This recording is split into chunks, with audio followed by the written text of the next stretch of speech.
Are you open to the idea of President Biden using executive action to pass parts of the Build Back Better Act? Well, I think we have to be clear that we need long-term durable policy, and executive action can be helpful, but it does not provide durable policy. That's Congress's role. And so I think Congress needs to act. And especially we look at things like the child tax credit, the only way we're going to extend that is through passing legislation. We are a co-equal branch of government. We have to do our part. So then what's the best way forward for legislation? Well, we're going to continue those discussions to look at how we bring policy together. Sometimes policy goes through rough passage along the way to finally getting it passed. And part of it is having a discussion about the impact we're seeing. And the child tax credit is a great example. We have seen incredible impact just in the last 6 months. Those first checks went out in July. We have, as of November, 3.8 million children who've been lifted out of poverty across our country. Families being able to put food on the table, pay bills, buy essentials for their kids like diapers or clothing. This has been an incredible tax break for middle-class families, and we need to keep it going. And the data is very, very strong. This creates huge opportunities for our kids long into the future. And the way that we're going to make a difference is by keeping it going. We need to keep it going.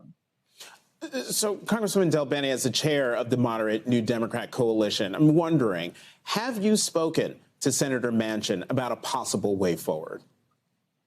I have not spoken to him about a way forward right now. I think when we go back in January, those conversations will continue because we have to talk about the data, what we've seen, but how important it is that we make a difference for families. People want to see governance work.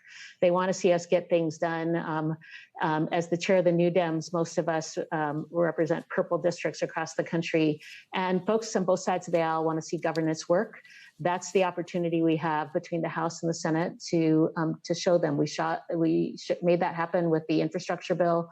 We can show them it can happen with Build Back Better. But there's more work we have to do to get there. And again, it's important that we have long-term durable policy that families can count on.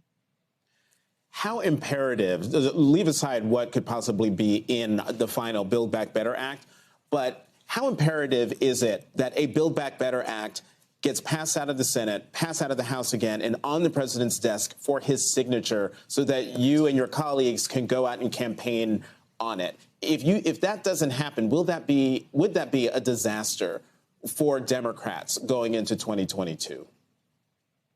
Well, good policy is good politics. The way folks make decisions at election time is to understand what their member of Congress was able to do for them. And one of the biggest things we can do is make sure we're making investments in our communities and our families and workers. That's part of what this legislation would do.